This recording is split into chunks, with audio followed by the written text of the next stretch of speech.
வெள்ளை சட்டை போட்டு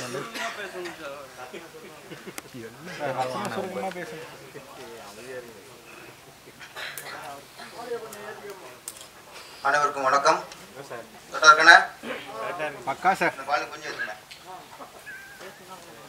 அனைவருக்கும் வணக்கம்.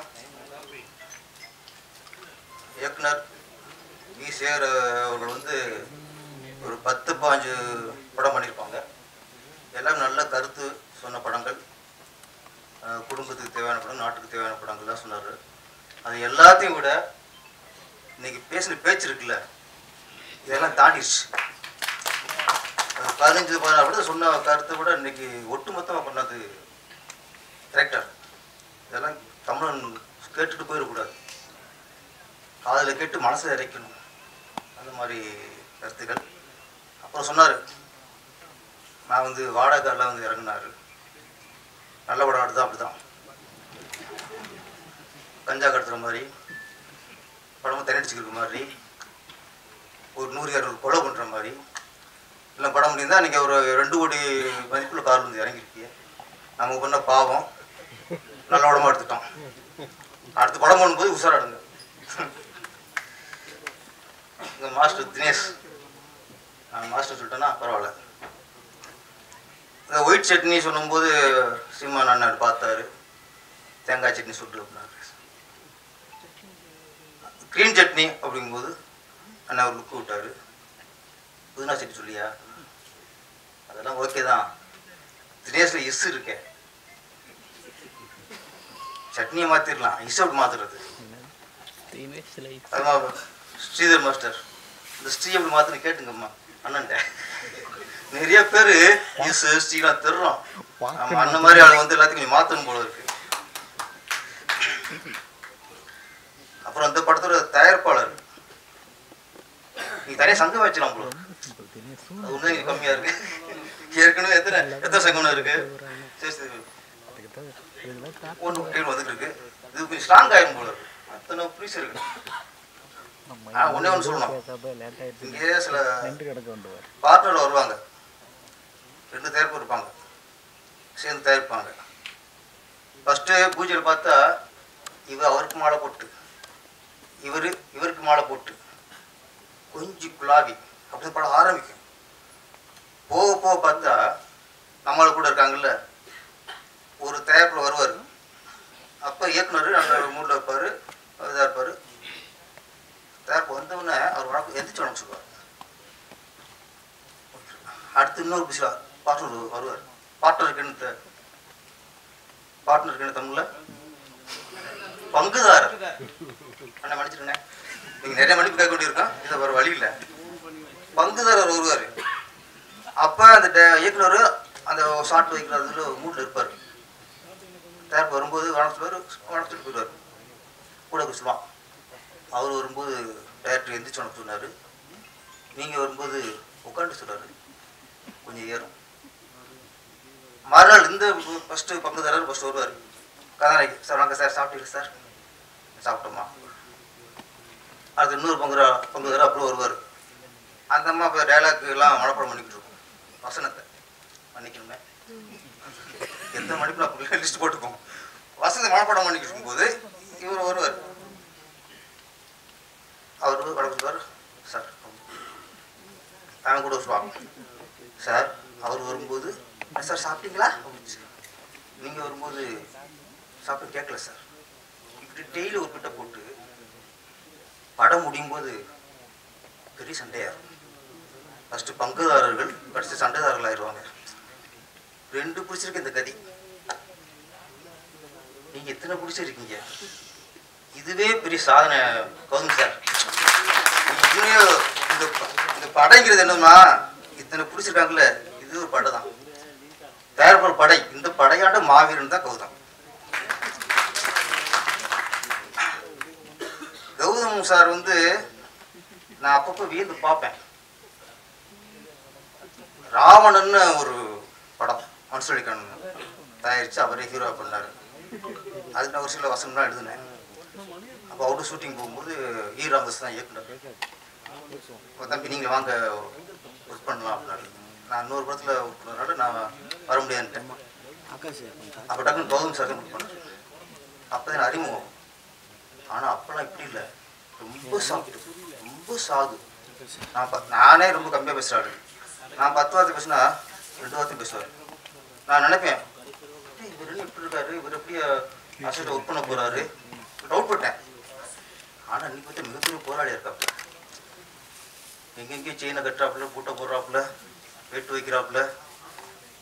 இன்னொன்று என்கிட்ட காப்பி வாங்காமல ஒரு விஷயம் பண்ணிட்டாப்புல. தமிழ் பேரரசு கட்சி. நீ பேரரசு கேட்கணும் வைக்கக்கூடாதா? நீங்கள் தமிழ் வைக்கிறதுக்கு அண்ணன் கேட்டுக்கலாம், தப்பு. ஓகே, பேரரசு என்கிட்ட காப்பி நீர் காப்பி பெரிய பிரச்சனை இருக்கு. பேரையே முடிக்கிட்டாப்புல. இருந்தாலும் தமிழ் வச்சுருக்கனால ஓகே முடிச்சுக்கலாம். இங்கே தமிழ்நாட்டில் கட்சிகளுக்கு தமிழ் பேர் வைக்கிறே பெரிய சாதனை. அவர்களே மாவீரன். நாம் தமிழர் கட்சி வச்சிருக்காருல, அவர் மாவீரன். அடுத்து தமிழ் பேரரசு வச்சிருக்கீங்க, நீங்களும் மாவீரர் தான். ஏன்னா இங்கே தமிழ் சொல்றதே பெரிய விஷயமா இருக்கு. அப்புறம் இங்கே அடிக்கடி பார்த்தா சோழ வம்சம், சோழ நாடு அடிக்கடி வார்த்தை வருது. சோழ நாடு அது ஒரு வரலாறு. இன்னைக்கு அது தமிழ்நாடு. பாண்டிய நாடு அது வரலாறு, இன்னைக்கு அதுவும் தமிழ்நாடு.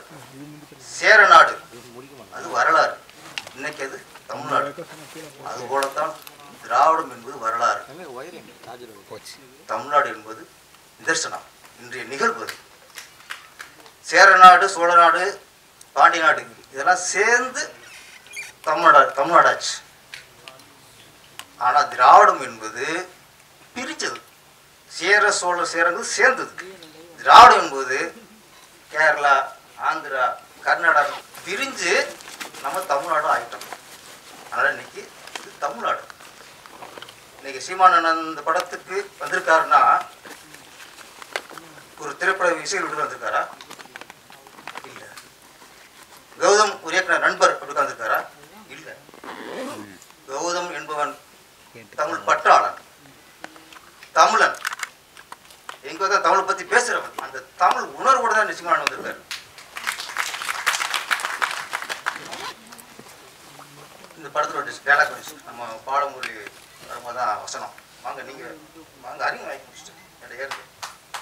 தமிழ் வசனம் எழுதிட்டு தமிழ் கடன் என்ன நண்பர் பாடமுறை வருமா இந்த படத்துக்கு தான் வசனம். பல இடங்கள்ல கைதட்டணும் சார்.